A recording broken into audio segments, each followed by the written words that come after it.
combined trends of increased inequality and decreasing mobility, President Obama has made a big push to address the income gap this year, and he'll likely bring this up during Tuesday's State of the Union speech.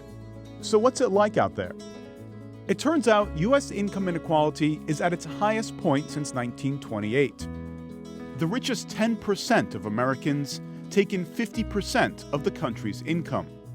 Here's the change from just 30 years ago. A new poll by the Pew Research Center in USA Today found Americans are keenly aware of this gap. 65% believe it has grown in the past decade, but there's a clear partisan divide about what to do.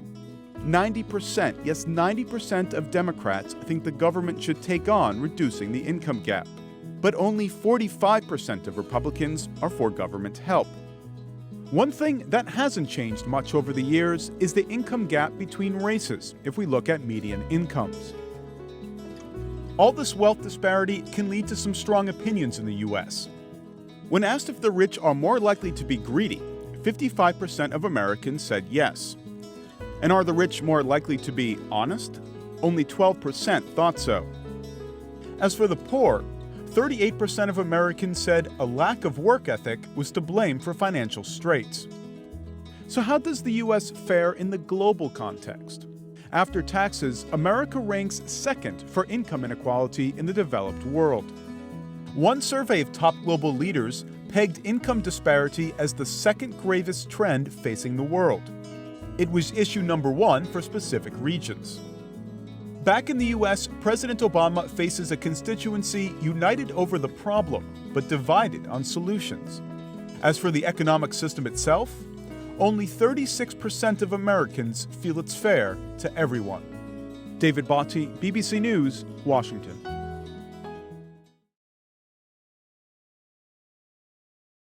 Gini coefficient is a statistical index of inequality ranging from 0 to 1.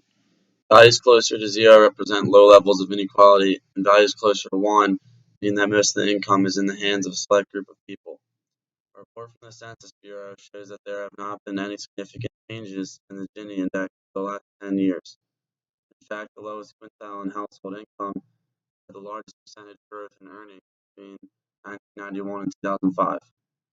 Top 50% of earners also paid 97% of the income taxes, and this number has been growing every year.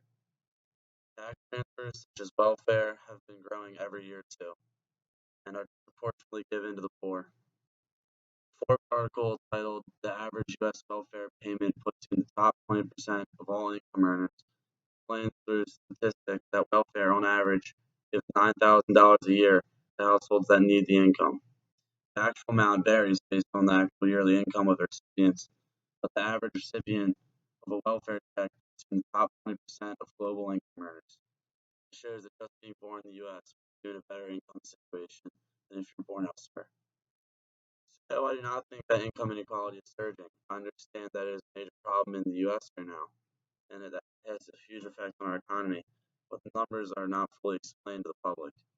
The lowest quintile of earners has the highest average age among the quintiles. Only 13% of this quintile still has to spend money towards a mortgage. It shows that many of these people aren't truly poor and are living off of Social Security. On the other side of the spectrum, the top quintile of earners has the second youngest average age, below the second highest quintile. Many of the top earners are still paying off their mortgages and thus more expenses than the other quintiles. The income inequality can also be explained through education. The fact that high school education is free and colleges give a significant advantage of financial aid to those members of the lowest income quintile. Still, only 40% of the lowest quintile have college education, while 83% of the highest do. Studies show that higher education has a direct relation to earnings. Maybe more focus needs to be made on the quality of education in the lowest quintile areas and not on the minimum wage standard. Looking at some of the major issues of recent presidential debates, the common sense show that free college education and a higher minimum wage would be counterproductive. A higher minimum wage forces many companies to cut the amount of workers they can afford to hire. The profits these companies make won't increase with the minimum wage. Companies like McDonald's will replace many workers with self-service computers to take orders, create fewer jobs, and only make the poor poor. Free education would give almost anyone who seeks one a college degree. This would also increase the amount of education needed for certain high-paying jobs. Master's degrees would become the norm for most jobs because nothing else would separate candidates from the sea of college educations. So do I think that income inequality exists? Yes. Do I think it's a negative thing? Not necessarily. I believe that it is natural and not unnaturally surging.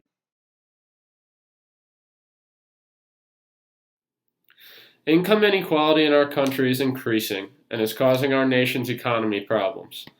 Currently, the top 1% of Americans control over half of the nation's wealth, while the remaining 99% control the rest.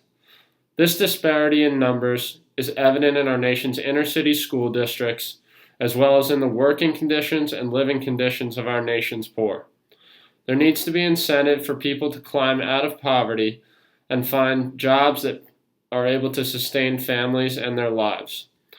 Programs such as improved education and education for the masses, as well as raising the minimum wage, are ways to combat the problem of income inequality in our country.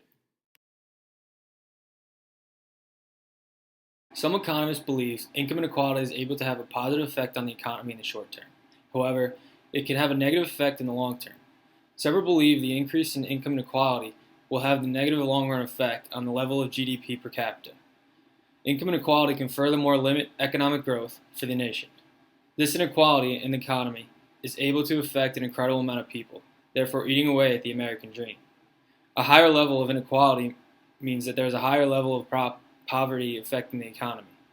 A growing gap of inequality can create different market behaviors that will hinder the economy. This inequality makes it hard for the people to acquire physical capital, which therefore diminishes social mobility because these people cannot afford the training or education in order to continue to move up in society. Lower class people cannot use up their time in school because they need that time to work and bring in money to live a decent life. This creates an opportunity cost that these people simply cannot incorporate into their daily lives. This only increases the gap of income inequality as the families and people in the lower class continue to live in poverty.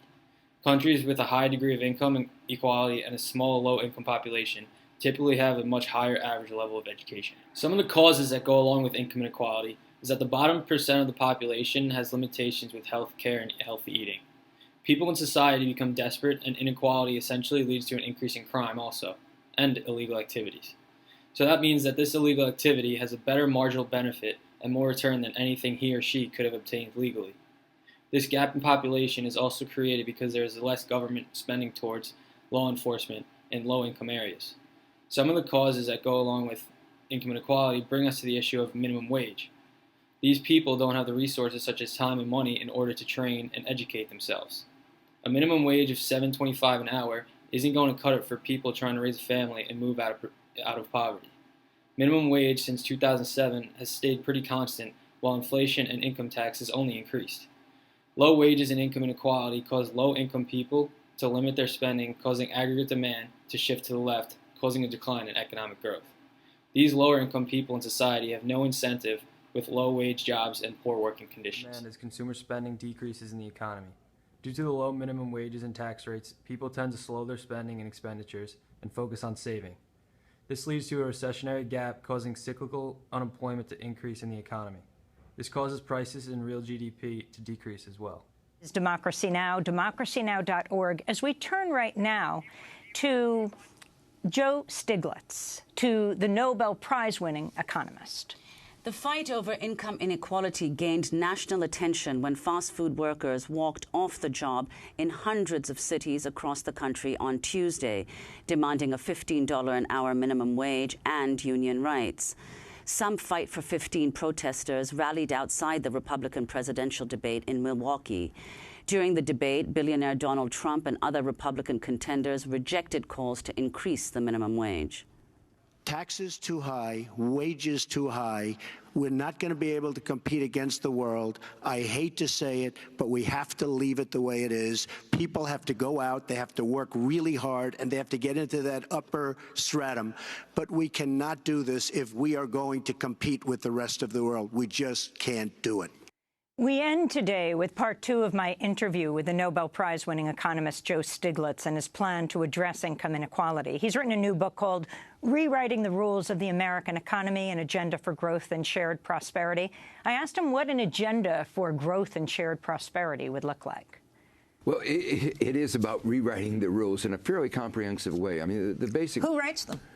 Well, that has to be done by Congress, and it has to be with a lot of popular support, and in a way we're beginning to do that. The Fight for 15 movement, raising the minimum wage, that's one of the rules, but one of our points is we need a more comprehensive agenda than just raising the minimum wage, and that if we make the two words there for growth and shared prosperity.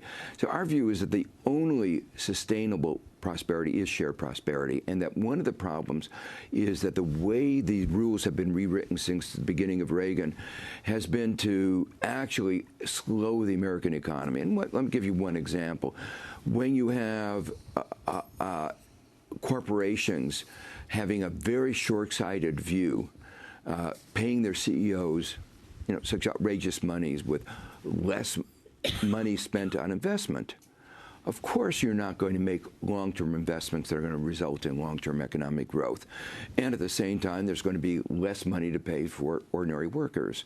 And paying that low wages to ordinary workers, not giving them security, not giving them paid, family leave, all of that results in a less productive labor force. So what we've done is we've actually undermined investments in people, investments in the corporation, all for the sake of increasing the income of the people at the very top. So there's a really close link here between the growing inequality in our society and the weak economic performance. We're in the midst of an extended election year. But that goes to the issue of how we govern ourselves in this country, a very critical point.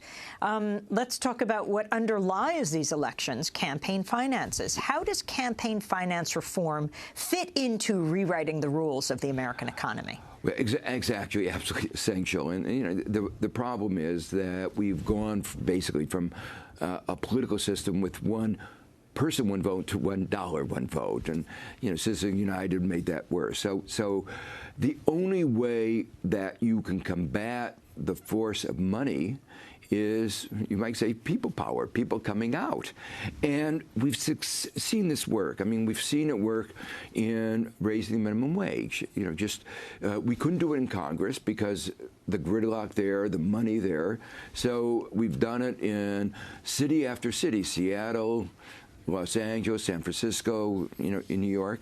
So we've actually been able to see that this kind of uprising can work, even in a political system with money making.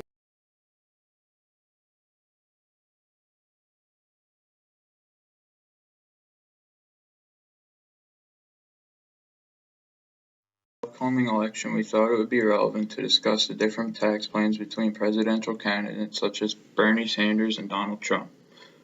Bernie's tax plan suggests raising the top 3 income tax rates from 33, 35, and 39.6% to 37%, 43%, and 47%, respectively. Bernie also wants to higher the death tax rate. Essentially, Bernie wants to raise taxes on the rich. Conversely, Donald Trump does not want to tax anyone making less than $50,000 and wants to have a simpler tax rate consisting of 4 brackets: 0%, 10%, 20%, and 25%. Our group has discussed both of these tax plans and come to the conclusion that Trump's tax plan makes more sense. We believe Trump's plan makes more sense because he is giving people more incentive to work hard by allowing them to keep more of their money, whereas Bernie Sanders' plan would discourage people from wanting to work hard. What a lot of Bernie supporters don't understand is that all of these great ideas that Bernie is proposing all cost money. If Bernie is going to preach equality, then he should treat everyone equally as opposed to giving people more of an incentive to take advantage of the system.